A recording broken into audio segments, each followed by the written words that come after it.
Olá, eu sou Mara Calantia, ativista do tempo, onde arte é tempo e tempo é arte. Estou aqui mais uma vez com a minha parceira Dani Taminato, emocionada, muito emocionada, porque cada dia que passa, em cada lugar que a gente vem aqui construindo esses episódios, são sempre os amigos. E hoje eu estou muito mesmo emocionada, porque o ser que está aqui, que vai contar a sua narrativa, a sua história, ou seja, essa arte viva, porque como ativistas do tempo, a gente sempre fala que cada ser que vem aqui é uma arte viva. E é muito difícil falar alguma coisa sobre ele, mas o que eu queria dizer, assim, além que eu o amo muito, é que quando a gente sabe, né, de histórias ancestrais, quando a gente olha para um guerreiro ancestral, a gente sente a presença e a força dele pela atitude corporal dele. E quando a gente olha para um artista ancestral, a gente nunca mais esquece o olhar desse artista ancestral. Então, esse ser que está aqui hoje, que é meu amigo, que eu tenho muito orgulho, eu estou muito emocionada mesmo, de tê-lo aqui diante de mim, nessa parceria e nessa caminhada de travessias de artistas do tempo, traz na sua jornada a sutileza, a generosidade, a simplicidade. E, como eu disse, mais do que tudo, como esse artista ancestral, porque eu considero assim, é assim que eu consigo olhar o ser dele, assim que ele se apresenta para mim, é que, além desse olhar do artista ancestral que ele é, e uma forma da gente reconhecer um artista ancestral, sobretudo, é que um artista ancestral, ele mostra a sua travessia através da sua ação na prática. Então, essa é a diferença da gente ser artista no caminhar e a gente ser um artista que carrega a força ancestral de ação no mundo. Então, além de tudo, ele é um ser aqui que também é um multiartista, né? Então, ele compõe, ele escreve, entre outras coisas mais que a gente vai poder saber hoje, em algum outro momento, nessa arte do tempo e espaço. Então, a minha parceira agora, Dani Taminato, vai fazer a outra apresentação para a gente conhecer um pouquinho mais desse meu amigo que me emociona tanto, que toca profundamente meu coração e eu reverencio muito. Gustavo Tanaka! Ai, nossa, é uma alegria te receber aqui, Gu. De verdade, é uma gratidão imensa, né? E sempre aqui com a guiança de Mara, essa companheira que tem estado junto comigo nesse processo de descoberta de tantas coisas. Então, eu vou fazer sua apresentação formal, porque eu acho que é legal para o pessoal que está nos assistindo te conhecer também desse lugar. Gustavo Tanaka é escritor, pensador e guia de autoconhecimento, 4 vezes palestrante de TEDx, autor de 3 livros e fundador do movimento Brotherhood, que é esse movimento tão importante, né, para olhar para a masculinidade saudável de um outro lugar, né, de uma outra forma. Então, Gu, para a gente dar seguimento aqui agora, eu quero que você, do lugar que você se reconhece, você faça o recorte que você quiser, você se apresente agora. Legal. Bom, obrigado pelo convite, Mara, Dani, uma alegria estar com vocês aqui. Gosto sempre de agradecer a oportunidade de ser escutado. Eu nem sabia que eu era tudo isso aí que vocês estão falando, né? Mas eu gosto de pensar que eu sou um estudante da vida, um aprendiz, uma pessoa que está aqui para viver uma experiência de aprendizado mesmo e evolução. E aí tudo que eu faço é basicamente buscar aprender, buscar me desenvolver, buscar evoluir e compartilhar os aprendizados para que mais pessoas possam acessar algumas coisas que eu acessei, alguns entendimentos que eu tive, ou como é que eu posso simplificar alguma informação para que torne mais acessível. O meu processo é esse, é aprender e dividir e trazer os amigos junto. Bom, nessa caminhada, então, e aprendendo juntos, porque a gente aqui aprende juntos também, eu queria dizer que é mais do que... É como a gente sente, ou como eu, Mara, sinto que você é, né? Como você se apresenta para mim. E é muito importante a gente poder ser quem a gente é. E eu te reconheço assim, né? Assim que você toca meu coração, você sendo quem você é. E é nesse lugar que eu te reconheço. E o que eu queria dizer agora para você é que eu queria que você contasse um pouco o que você pensa sobre esse momento que a gente está vivendo, sobre novos humanos, né? Que você começasse contando, no geral, o que você pensa sobre novos humanos e que depois você conseguisse fazer um recorte sobre novos humanos homens, a gente trazendo essa questão para a masculinidade, novas masculinidades. Como é que seria isso para você? Como é que você vê isso hoje? Uhum. Como é que está sendo esse seu aprendizado? Tá, eu acho que é sempre legal a gente entender o contexto, o ambiente onde nós estamos, né? Então a gente está aqui no planeta Terra, 2024, e tem muita coisa acontecendo no planeta nesse momento. A humanidade está caminhando para um lugar que não foi muito legal, assim, a forma como a gente se relacionou com a Terra, com a natureza. Então toda essa questão climática, ambiental, é resultado de uma série de comportamentos que foram adotados pelos seres humanos pelos últimos anos, pelos últimos séculos, na verdade, né? E a gente que está vivo agora aqui hoje está começando a vivenciar os efeitos de toda essa devastação ambiental e de uma forma de se organizar como sociedade que está deixando as pessoas doentes. A gente tem uma sociedade doente, porque tem muitas pessoas em depressão, com ansiedade, com estresse, burnout, pessoas que vivem à base de remédio, pessoas que vivem à base de remédio para dormir, que vivem à base de substâncias para acordar e se manter acordadas. A gente tem, enfim, números que eu não quero trazer tantas informações porque não é sobre isso. Mas é importante a gente saber e ter noção dessa realidade, né? Dessa desconexão que a gente tem da fonte, da espiritualidade e da natureza. Por que a gente chegou até aqui? Porque a gente se desconectou.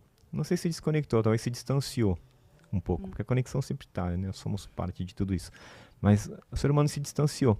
Então, o que eu acredito que é importante hoje é que os seres humanos voltem a viver como seres humanos aquilo que foi desenhado para ser, que foi planejado para ser, que seja parte, que viva como parte da Terra, né?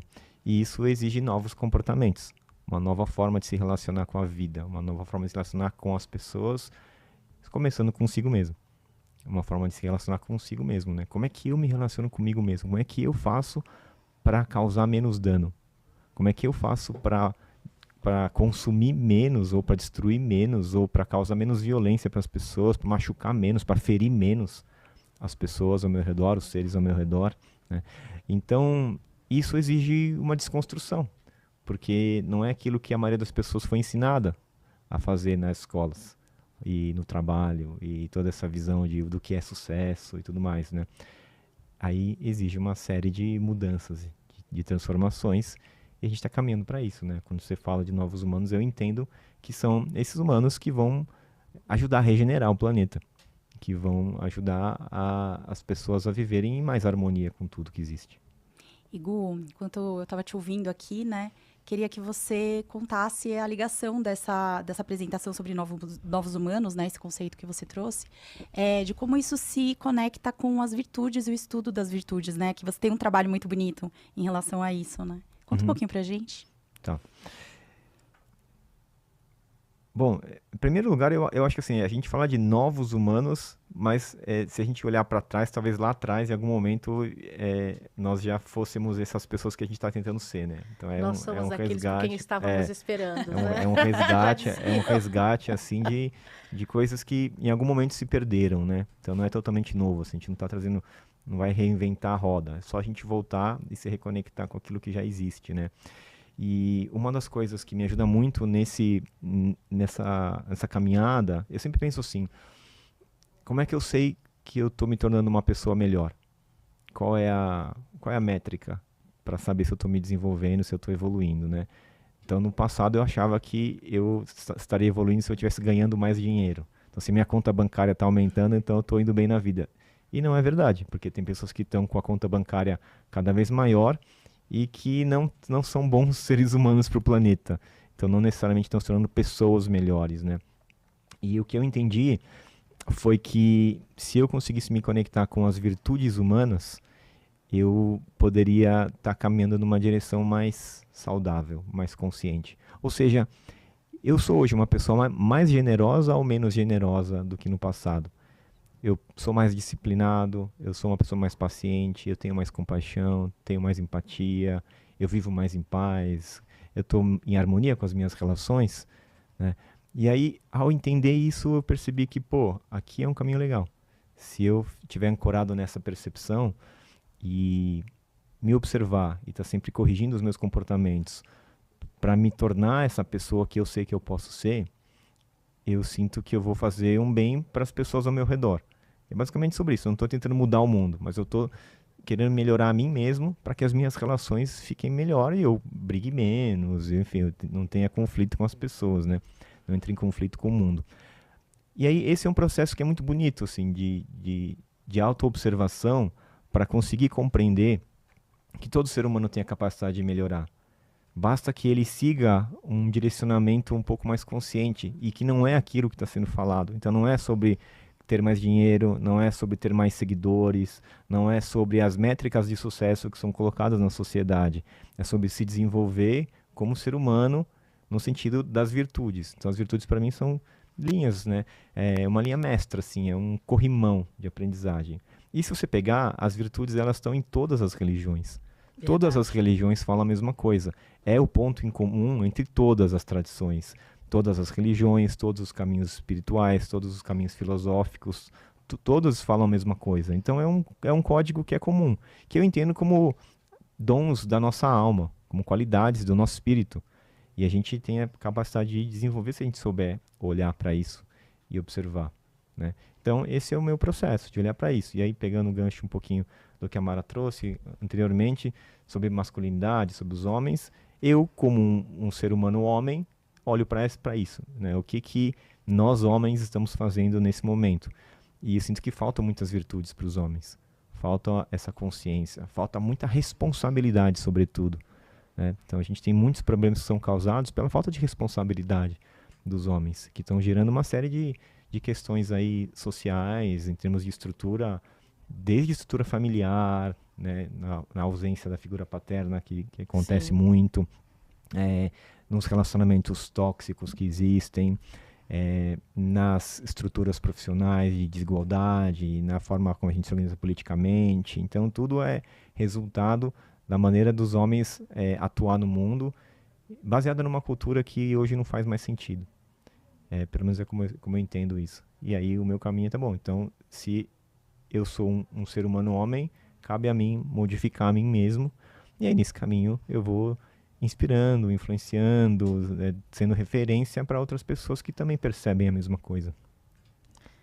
Eu queria te perguntar uma coisa, assim, você estava falando, eu estava aqui te ouvindo, e você acabou de colocar a questão da falta, eu vou chamar assim, né, mas que eu vou colocar como uma força ancestral, ou seja, do pai, né, na caminhada dos homens, que a gente sabe que isso é um lugar de bastante falta, né, e todas as distorções que isso traz na caminhada. Eu queria aproveitar, porque você escreveu, né, uma obra de arte aqui, tem um lugar de pulsar de muita intimidade, eu vou dizer assim, né, dessas intimidades do tempo do não tempo, né, que só quando a gente faz essa viagem interna e se compreende, eu acho que passa por todos esses processos, a gente tem humildade de escrever um livro como esse que você escreveu, né, e trazendo toda essa força ancestral e levando para frente essa força ancestral, porque foi assim que eu me senti também quando eu li, né, quando eu pude ter a conexão com esse seu livro. Então, eu queria ver se você consegue contar um pouco para a gente, se for possível, como é que foi isso e aonde isso toca você dentro disso que você falou, né, da força ancestral. E de um pai que teve presente, né, e que em alguns momentos, sem nenhum julgamento de valor, pode ter feito falta, mas que a presença vai além de tudo muito mais. E é disso que a gente está falando, né? E eu queria ver se você pode contar um pouco disso para a gente. Claro. Eu tive o privilégio de ter um pai muito presente na minha vida. Meu pai sempre participou da minha vida durante todo o período em que estivemos juntos. Meu pai faleceu em 2022. E eu tive momentos muito, muito maravilhosos e felizes de conexão com meu pai. E tive fases onde a gente não estava se entendendo muito bem, fases onde nossas visões de mundo divergiam. O que ele esperava de mim e aquilo que eu queria ser entrava em conflito. Então a gente teve isso, e acho que é natural de todas as relações, assim, sempre tem uma expectativa dos pais em relação ao futuro dos filhos e aquilo que os filhos querem ser, e tá sempre num conflito, assim, de querer agradar, mas querer ser autêntico, ou então de querer honrar, mas também sem deixar de ser quem você é. Então tem sempre uma coisa. No meu caso, tinha uma competição inconsciente que eu percebia com meu pai. Então, minha relação com ele era muito baseada nisso, né? E o processo de autoconhecimento me levou para compreender que era importante eu ressignificar muita coisa e compreender como o meu pai influenciava diretamente a minha vida sem eu saber. Acho que todo mundo que entra nesse processo de querer se desenvolver, de querer melhorar, vai chegar nesse lugar de olhar para seu pai, olhar para sua mãe e perceber por que que você é desse jeito. Até a ausência, se você não conheceu o pai, não teve a mãe, não conheceu essas pessoas, tem figuras arquetípicas dentro de cada ser humano que fazem cada pessoa ser como ela é. E aí eu fui percebendo que a minha vida era muito influenciada pela forma como o meu pai se relacionava comigo. Seja porque eu queria ser como ele, ou seja porque eu não queria ser como ele, né? E ao longo dos últimos anos de vida do meu pai, eu tive a oportunidade de olhar para isso, de perceber como várias crenças dele estavam instaladas em mim, ou de como tinha muita coisa que eu rejeitava porque eu não queria ser como ele. Então isso influenciava muito, né? E eu fui tendo a oportunidade de olhar para tudo isso. E aí, quando o meu pai ficou doente antes de falecer, a gente teve 11 meses juntos, onde ele ficou doente, eu fiquei cuidando do meu pai, assim, eu parei a minha vida para cuidar dele, dava banho no meu pai, enfim, ficava um processo bem duro, bem difícil, assim, mas ao mesmo tempo foi muito lindo, o amor que a gente conseguiu encontrar, expressar um pelo outro, né, as conversas que a gente foi tendo, a gente teve conversas que foram muito de resolver tudo que a gente tinha vivido, sabe? E aí, quando meu pai faleceu, eu fiquei em paz. Assim, claro, eu fiquei triste, enfim, sinto saudades, mas eu fiquei em paz, porque eu falei, essa foi a vida dele. E senti a honra de poder ter testemunhado a passagem desse ser por aqui, entendeu? De ter conhecido ele tão intimamente, né? Inclusive de vir desse homem, né? E aí eu fui compreendendo também as minhas forças, as minhas qualidades, as minhas virtudes, muitas coisas que eu aprendi com ele.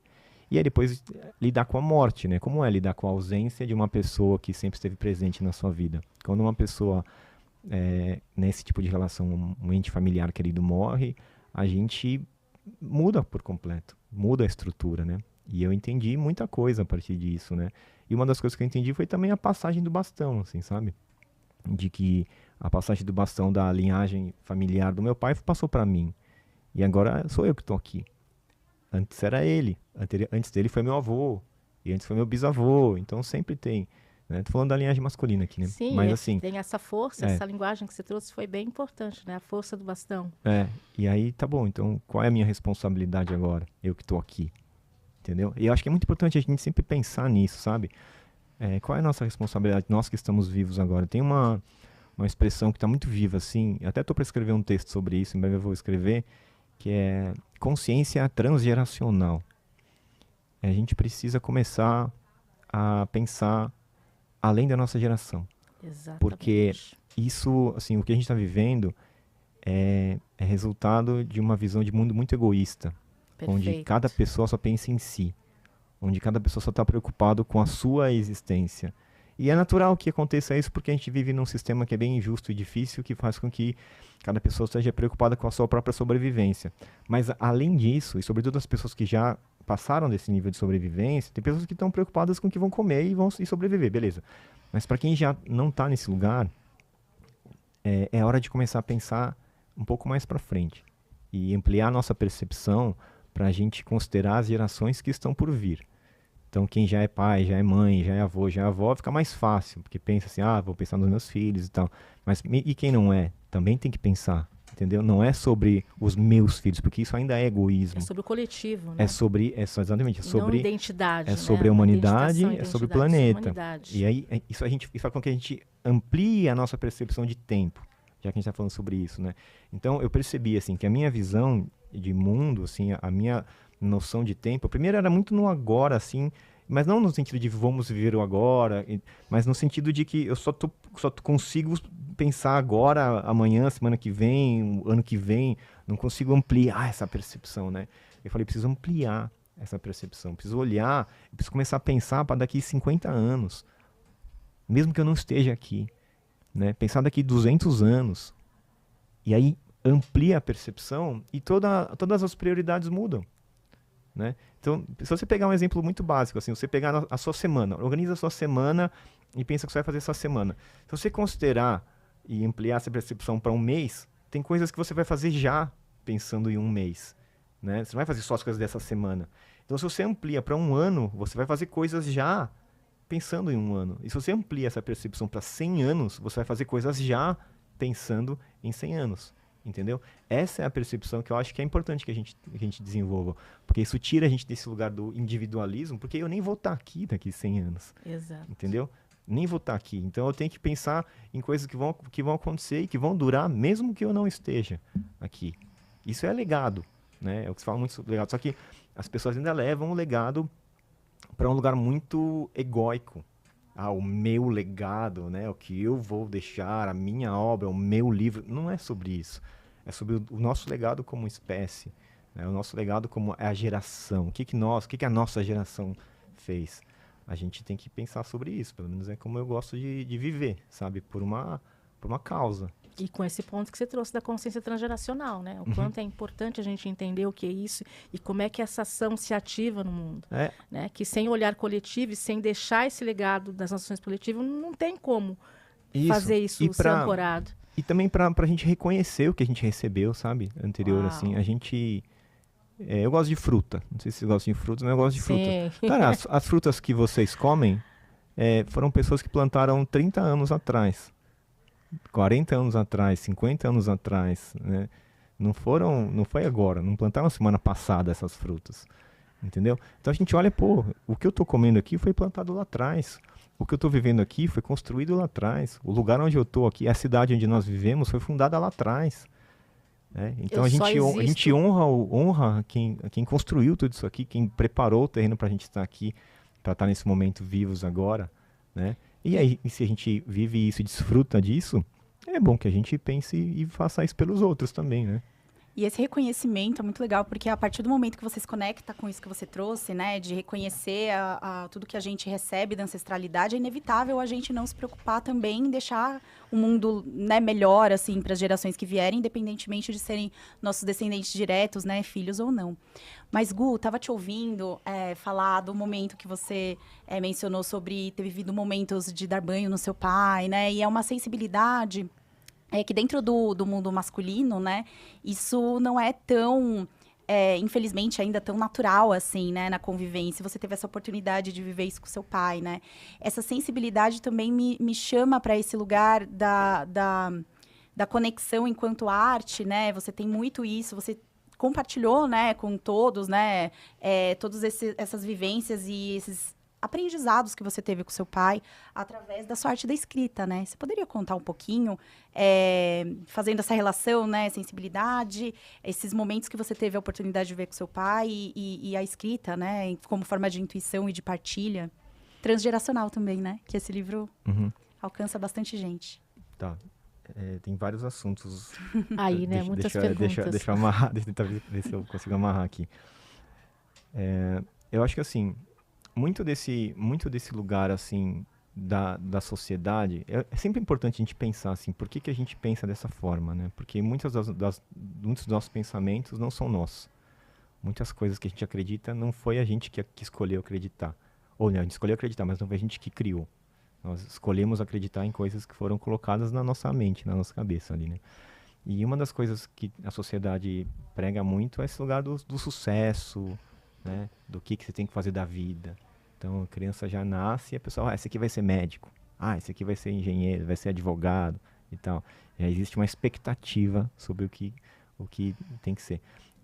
A maioria das pessoas, quando pensa nisso, assim, não pensa, eu quero que meu filho seja artista, eu quero que, né? As pessoas, comumente, elas pensam em profissões que vão fazer com que a pessoa tenha uma estabilidade, uma segurança, um dinheiro e tudo mais, né? Então, a arte, ela não é estimulada nesse lugar. Gosta que a criança brinque, pinte, desenhe e tal, mas quando fizer 10 anos, vamos começar a parar de brincar. Quando tiver 14 anos, vamos começar a pensar no vestibular e abandonando os brinquedos. E aí, a hora de 18 anos, vamos ganhar o seu dinheiro aí, vamos parar com essa história de querer ser artista para poder ganhar o seu dinheiro. Então, muitas vezes nós somos levados a atividades que estimulam a nossa lógica, a nossa intelectualidade e deixam de lado essa parte mais criativa, essa parte artística. Comigo foi a mesma coisa. Eu fiz faculdade de administração de empresas, comecei minha carreira no mundo corporativo, então eu sempre tive essa identificação com essa forma de estar no mundo onde eu estou aqui para, sei lá, pelos negócios, pelo dinheiro e tudo mais, né? E eu fui percebendo em determinado momento da minha vida que isso eu gosto disso, eu gosto dessa área, mas não me preenchia, porque existiam mais coisas que eu tinha vontade de fazer. Existia uma expressão que eu não estava dando passagem. E essa expressão, ela precisava passar pela arte. Ela precisava passar por alguma coisa diferente, uma coisa não muito lógica. Foi assim que eu comecei a escrever. A escrita entrou na minha vida desse lugar, assim, de eu estou sentindo coisas, eu não sei o que é o que eu estou sentindo, mas eu preciso dar vazão a isso, eu preciso botar para fora. Como eu sempre tive facilidade com as palavras e com a escrita, escrever foi o caminho mais natural. Mas tem pessoas que esse processo preciso cantar, ou preciso dançar, ou eu preciso, sei lá, fazer uma pintura, eu preciso fazer alguma coisa que envolva uma outra expressão, que para a maioria das pessoas vai ser, isso aí é um hobby, pode ser um hobby, pode ser alguma coisa que você faz no seu tempo de lazer, quando você não está fazendo aquilo que é importante, que é lá, tá só trabalhando e ganhando seu dinheiro, né? Só que chega uma hora que a gente consegue ver que essa expressão se torna quem nós somos. E aí deixa de ter essa diferença entre o que é o meu trabalho e o que é um lazer, o que é um hobby, e tudo passa a ser eu. Então, a minha expressão, o que eu faço, escrever, sei lá, criar algum evento, organizar alguma atividade que envolva a minha criatividade, é uma expressão de quem eu sou, sabe? E isso faz com que você tenha que desenvolver algumas habilidades um pouco diferentes, uma percepção da vida um pouco diferente. Eu, como homem, por exemplo, tive que aprender a lidar com as minhas emoções, com os meus sentimentos, e fui percebendo que eu sempre fui, desde criança, uma criança muito sensível. Só que a minha sensibilidade era reprimida, entendeu? E aí eu fui entendendo que hoje, como um adulto que eu sou, eu posso expressar, porque eu tenho autonomia sobre mim mesmo, né? Não preciso que alguém me diga o que eu posso fazer, o que eu não posso fazer. Eu sei quem eu sou, eu sei o que eu sinto. E aí eu escolho me desenvolver nessas habilidades que não foram desenvolvidas ao longo da minha vida, sabe? Então, aí, amarrando, cuidar do meu pai foi uma expressão natural, assim, de amor, entendeu? Por amor que eu tinha aquele homem, eu vou cuidar dele. E eu nunca aprendi a cuidar, né? E esse é um trabalho que é importante, assim, os homens aprenderem a cuidar. Hoje eu estou aprendendo a cuidar de jardim. Estou querendo aprender mais sobre como é que eu cuido de um jardim, sabe? Eu estou plantando um monte de flores e plantas. Era uma coisa que e seu pai tal. fazia bastante, né? Meu pai fazia muito. Meu pai fazia muito. No livro. E aí eu tô aprendendo a fazer isso também. Eu quero aprender a cuidar. Esse é o nosso papel, assim, né?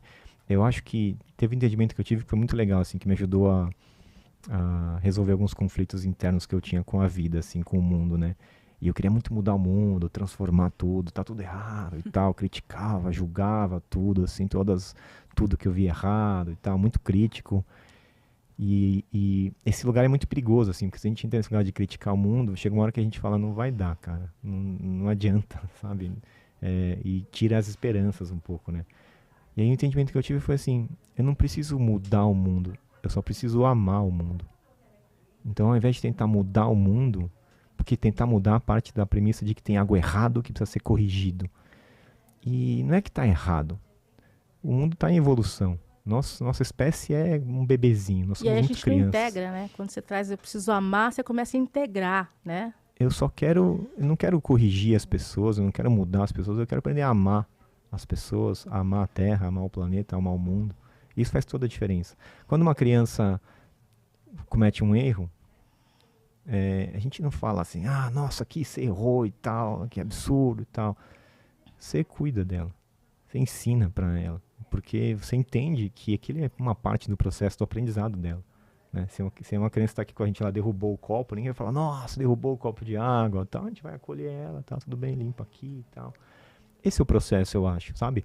Pra gente se relacionar com a humanidade, com as pessoas. Vamos aprender a acolher as pessoas, entender aquilo que a gente já entendeu e outras pessoas não entenderam.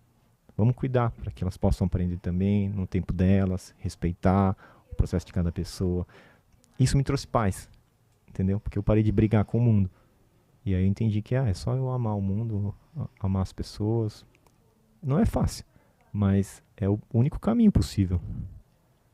E aí tem transformação, né? Porque a gente, na linguagem que eu sempre acabo trazendo, aí a gente consegue ativar de verdade uma energia, uma frequência para que as coisas... Vou dizer essa palavra, mude, mas porque você está amando, né? E você é como se você não precisasse fazer muita coisa, né? Porque a gente vem desse lugar de querer mudar, porque a gente quer fazer.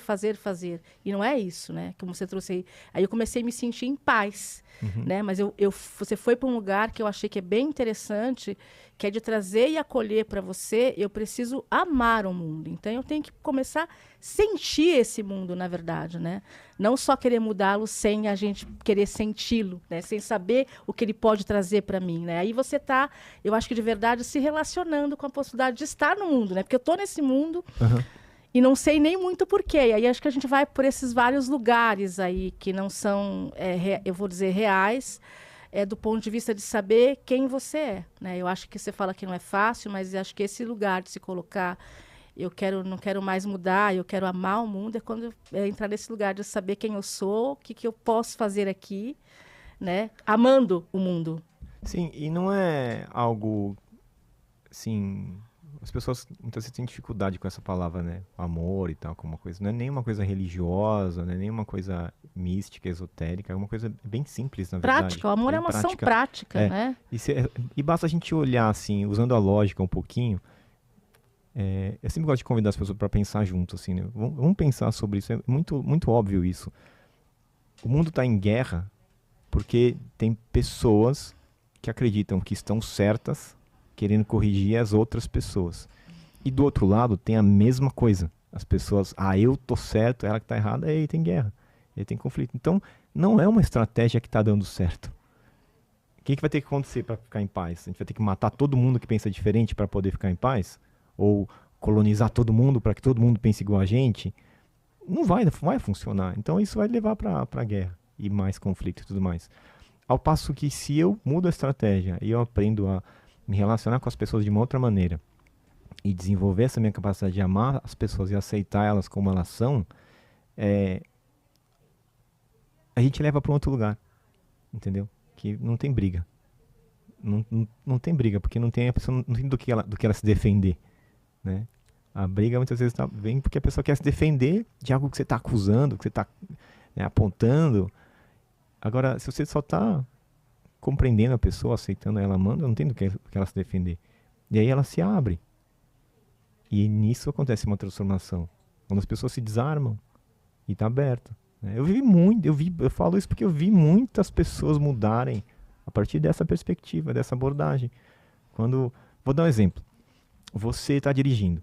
E aí no trânsito, você sem querer deu uma fechada na pessoa e a pessoa ela tá buzinando, ela vai lá, ela quer te ultrapassar só para poder brigar com você, só para poder te xingar.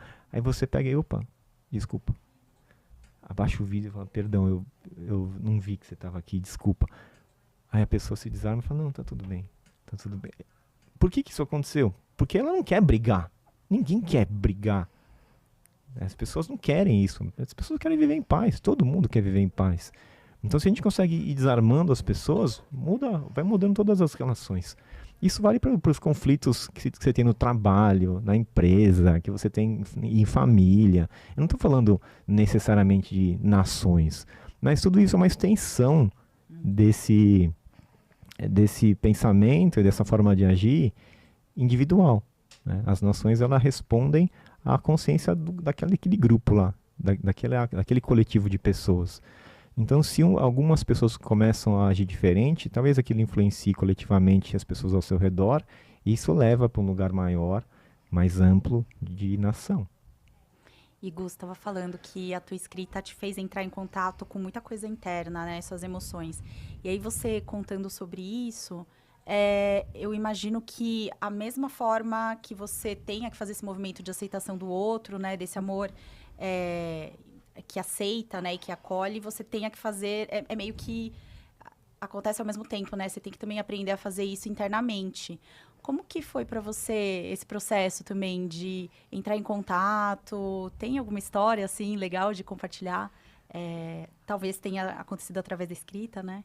É aprender a sentir e não fugir daquilo que sente. Para mim, esse foi uma grande virada de chave que eu tive, assim, quando eu entendi que eu sentia coisas e que eu tinha que aprender a sentir o que eu estava sentindo, ao invés de evitar a qualquer custo que aquela sensação se apresentasse na minha vida, no meu corpo, entendeu? Então, o que acontecia? Eu tinha medo de coisas, e aí eu evitava situações que me colocavam em contato com aquilo. Ou eu me sentia inseguro em alguma situação, então eu não queria que as pessoas descobrissem que aquilo acontecia. Eu vestia um personagem, uma armadura, uma máscara, para as pessoas pensarem que eu era uma outra pessoa, para que eu não sentisse aquilo que eu sentia. E aí eu entendi que eu precisava aprender a lidar com aquilo que eu sentia. Que uma vez que eu aprendo a lidar com aquilo que eu sinto, eu não tenho mais que fugir daquilo. E aí eu posso viver livre na vida. Isso vale para tudo, assim, raiva. Então, se eu tenho raiva, né, eu achava que era feio sentir raiva. Eu não posso sentir raiva, eu quero ser o bom menino e tal, não quero brigar com as pessoas e tal. Eu reprimia aquela raiva. E eu entendi que, cara, se eu sentir essa raiva e entender como ela se manifesta no meu corpo, ela se torna uma fonte de ação, inclusive, porque a raiva me ajuda a fazer coisas. Eu uso essa energia para criar, inclusive, para trabalhar, para treinar, para fazer um exercício. É energia aquilo. Então, conhecer aquilo que você sente, aprender a ficar com aquilo que está sentindo, sem precisar fugir, sem precisar evitar situações que te provoquem aquilo, é libertador.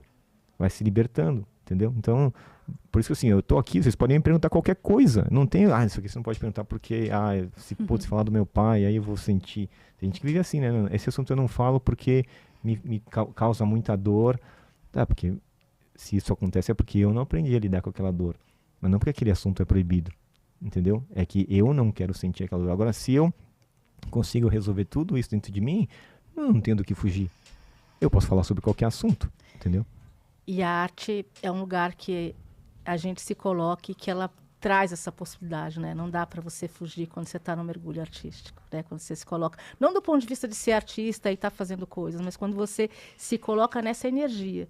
Você trouxe uma coisa, uma fala da questão da transgeracional, né? E me chama a atenção, assim, porque a gente vem num lugar, quando fala de arte, eu vou dizer também, eu enquanto artista também, entre outras coisas, de que eu vejo sempre que tem duas questões transgeracionais em ponta que a gente está curando, que é o dinheiro e a arte, né? Se a gente for colocar o quanto a energia criativa, a energia da arte foi não podendo fazer um caminho juntas, né? Como se fossem duas coisas totalmente separadas, né? E o quanto isso, hoje, a gente está começando a trazer naturalmente a necessidade dessa arte vir como expressão. Porque eu sempre falo, a gente é arte viva, estar humano na Terra é ser arte viva, né? E poder estar integrada a todas essas possibilidades. E aí, e esse lugar da consciência transgeracional pulsa por aí também. Da gente poder entender que os nossos dons, os nossos talentos, tudo que a gente move enquanto ser vivo, arte no planeta Terra, vem desse lugar transgeracional, né? Em algum lugar, com alguma consciência, de alguma forma, seja como cada um quer falar ou de que nome quer dar, chegou antes, né? A gente poderia ficar aqui horas falando e passa tão rápido, eu acho que você já disse isso, mas eu vou colocar isso para que você faça isso de uma forma mais pontual para a gente ir caminhando para o final. Eu queria que você colocasse do lugar da arte mesmo, né? Assim, você, Gustavo, onde a arte te atravessa, se você pudesse deixar uma mensagem, onde a arte te atravessa, né, e que te traz essa transformação, e aonde a arte pode atravessar para poder apoiar o coletivo. Se você pudesse deixar uma mensagem, olhando para esses dois nortes que eu dei, como seria essa mensagem hoje?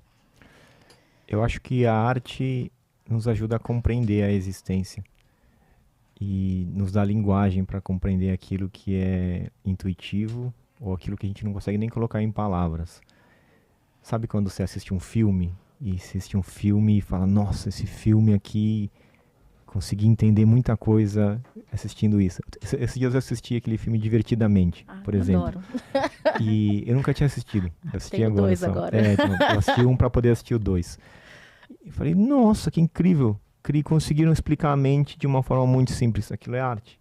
A arte explicou aquilo, né? Ou então, às vezes é uma música, que você está sentindo alguma coisa, você nem sabe o que é, e aí vem uma música e você se emociona ouvindo aquela música. A música te levou para aquela sensação, aquele sentimento. Porque a pessoa que compôs aquela música, ou que toca aquela música, ou que canta, ela te leva exatamente para lá. Então, eu consigo entender quem eu sou a partir daquilo que eu escuto. ou uma coisa que eu vejo, uma obra que eu vejo, alguma coisa que eu olho e falo, uau, isso é o processo de criação. Nós somos criadores, nós somos, né, feitos à imagem e semelhança de Deus, nós somos uma partícula de Deus, a gente tem essa mesma fagulha criativa, essa mesma força criativa. Então, quando a gente está criando, quando a gente está fazendo arte, a gente está dando passagem para isso, né? Então, eu tenho algumas músicas que eu compus assim, e eu percebi que foi um processo onde eu acessei uma frequência, assim, algum lugar dentro de mim que eu consegui buscar e trouxe e veio na forma de uma música, como uma expressão, né? Eu não sabia que eu podia compor músicas, porque eu sempre falei, eu não sou músico, eu não sou músico, eu não tenho talento, eu toco violão, mas eu toco ali e tal, sempre foi essa identificação que eu tive, assim. E eu me identificava mais com a escrita, pra mim era mais fácil escrever, porque é uma coisa mais racional, eu sempre fui mais lógico, mais racional. E aí chega uma época na minha vida em que eu tava sentindo tantas coisas boas dentro de mim, assim, tinha tanta coisa bonita que eu queria compartilhar, que eu escrevia. Eu falei, os meus textos não alcançam esse lugar, eu não consigo expressar aquilo que eu tô sentindo com esse texto. Eu preciso colocar essas letras, essas palavras em melodia. Então foi o encontro da música, né? A música ela já levou para outro lugar. É o lugar da poesia, por exemplo. Às vezes a gente lê uma poesia e a poesia ela provoca alguma coisa, porque vem desse lugar, dessa expressão, sabe? Eu acho que todo mundo é artista. Eu também, nós também. Todo mundo é artista. Basta você lembrar que você já foi criança e quando você era criança você fazia um monte de coisa, você criava um monte, inventava um monte, imaginava um monte, se divertia horrores, né? E então todo mundo tem isso. A gente só foi esquecendo e se identificando com. Eu demorei muitos anos para conseguir me libertar da minha profissão criada pela minha formação acadêmica. Então eu sempre eu não sou músico, eu sou administrador de empresas. Não é porque você passou 5 anos ou 4 anos estudando uma coisa que você vai ter que passar os próximos 40 ou 50 fazendo a mesma coisa. Aquilo não te define, aquilo não limita quem você é. Isso é só uma parte da sua história. Durante 4 anos eu estudei nessa faculdade aqui. Mas não quer dizer que você é isso pelo resto da sua vida. E claro, você teve aprendizados que você vai poder levar pelo resto da sua vida. Faz parte da sua história. Mas não para ali. Não termina ali. Sua vida não termina ali, né? Sua vida é um caminho que você pegou que não é uma estrada que não tem volta, que é só aquele caminho. Não, você usa aquilo lá para ir para outros lugares. É entrar nesse entendimento de que a nossa formação acadêmica é conhecimento. Só. É um conhecimento que eu tenho. Não é um destino tipo traçado da minha vida. Então eu fiz direito, agora vou ter que ir até o resto da minha vida viver aquilo. Não. Então fez direito, que legal, você tem conhecimento jurídico, tem conhecimento sobre as leis, sobre a justiça e tudo mais. Tá bom, o que você faz com isso? Você pode escolher seguir essa carreira, tudo bem, mas isso não precisa te limitar, você pode fazer outras coisas, entendeu? E isso é o que mais está acontecendo hoje, né? Cada vez mais pessoas que se formam numa coisa fazem outra, porque se descobrem como outra coisa à medida que a vida vai acontecendo. Então voltando para esse lugar da arte, todo mundo tem isso dentro de si. Basta que a gente explore isso, acredite, dê espaço, ouse, né? Dê menos espaço para escutar as críticas internas, as críticas das pessoas, o medo do julgamento e tal, esse excesso de seriedade da vida e tal, e aprender a se divertir fazendo, sabe? Porque a vida é para isso também, né? A gente não veio aqui só para pagar boleto e cumprir com obrigações, a gente veio aqui para viver, para se divertir, para criar, para aprender, para ter prazer.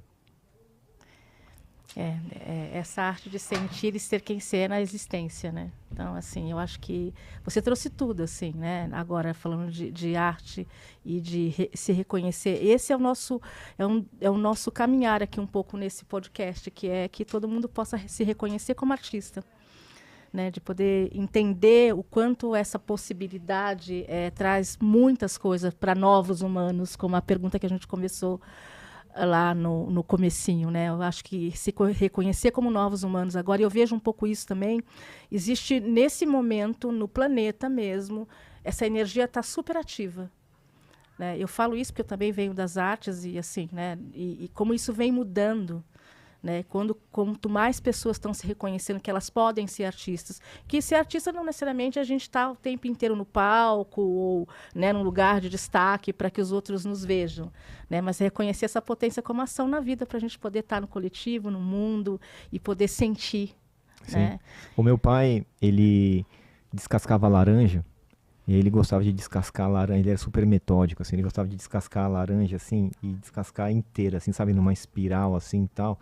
E aí ele descascava a laranja e ele colocava no prato, assim, e aí o bagaço da laranja que ele chupava, ele colocava ali em cima para montar direitinho. Ele ficava lá muito Uma feliz flor. porque ele fez aquilo lá. Eu falei, aquilo lá é arte. Arte, exatamente. Então a arte não precisa ser um pintor Van e tal. Gogh. Não, é o que você faz. A arte você faz na forma como você organiza as coisas na sua casa, na forma como você dobra as suas roupas, na forma como você lava a sua louça, na forma como você cuida das suas plantas, como você, enfim, o que você faz, entendeu? Na maneira como você organiza a sua agenda, na forma como você conversa com seus amigos, na foto que você tira com o seu celular. Hoje em dia todo mundo é fotógrafo. É verdade. Todo mundo é fotógrafo, videomaker e tudo mais. Então, o vídeo que você faz quando você vai viajar, o ângulo que você tira da foto, aquilo já é arte também. Então tá em todos os lugares. Não é uma área exclusiva de pessoas talentosas que vieram com a bênção divina de poder criar. Não, todo mundo é. Sabe, algumas pessoas obviamente têm uma propensão natural para algumas atividades ali, mas todo mundo tem a sua estrela. Eu fiz esse olhar aqui agora porque acabei de pensar uma coisa aqui, Gu, que a arte acho que também pode ser uma virtude, né? Ou acesso a um campo aí de muitas virtudes, né? Acabei de ter esse insight aqui, né? A arte como virtude. Eu diria que seria a criatividade. A criatividade, talvez. Criatividade como virtude, verdade. Eu acho que eu quero perguntar se tem alguma coisa que você queria dizer sobre não deixe para trás, não deixe para depois. Eu já até mudei o nome do livro, né? Não deixe para depois, para a gente poder ir caminhando o nosso encerramento de hoje. Se tem alguma coisa que você gostaria de falar sobre. Não deixe para depois é o nome do meu terceiro livro, né? E ele veio porque era o que meu pai mais dizia, assim, não deixe para depois, né? Ele sempre queria que eu não procrastinasse e eu era um procrastinador por natureza, assim. Não sei se por natureza, mas aprendi a ser procrastinador ao longo da vida. E isso vale para as relações. Então, no caso, assim, não deixe para visitar os seus pais depois que eles não estiverem mais, ou para falar que você ama quando eles não estiverem mais aqui, né? Ou para as relações que você tem, aprender a desfrutar das relações enquanto elas estão aqui. Ou de coisas que você tem vontade de viver, que um dia eu vou fazer tal coisa e tal. Cara, se você deixar para fazer um dia, assim, um dia nunca vai chegar. A hora é agora, é hoje. É essa semana que você tem que fazer isso, sabe? Não é depois. Então, tudo que a gente está falando agora, né? Aquilo que ressoa para as pessoas que estão nos escutando, nos assistindo, de, eu tinha falado, nossa, eu lembrava que eu gostava de tal coisa, eu lembrava que eu gostava de desenhar. Então, desenha. Eu sempre falo assim com as pessoas que eu pergunto, como é que está a sua relação com a arte? Arte? Não. Eu gostava de desenhar, então desenha hoje. Faz um desenho agora aí. Pega aí, pega seu papel, um lápis e desenha. Faz aí. Eu gostava de poesia quando eu estava na escola. Faz uma poesia hoje. Porque isso vai desbloquear na sua vida. Então, agora é a hora de fazer as coisas. Quanto mais pessoas se dedicarem a fazer isso, a gente transforma mais rápido esse lugar no mundo melhor. Porque vai ter mais coisa bonita acontecendo. Mais histórias bonitas pra gente ler. Mais músicas bonitas pra gente escutar. Imagina isso, assim. Talvez a canção mais linda de todos os tempos da humanidade nunca foi escutada. Porque morreu junto de uma pessoa que nunca cantou, nunca colocou pra fora. É bem possível que isso tenha acontecido, sabe? Que a pintura mais linda ninguém nunca viu.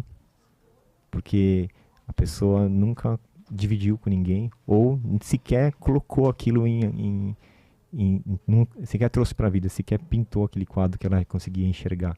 Entendeu? Então o mundo vai se tornar um lugar melhor quando as pessoas colocarem os seus talentos a serviço da vida. Porque não fazer isso é egoísmo. É guardar para você algo que poderia estar sendo desfrutado por outras pessoas. Depois disso a gente respira, né?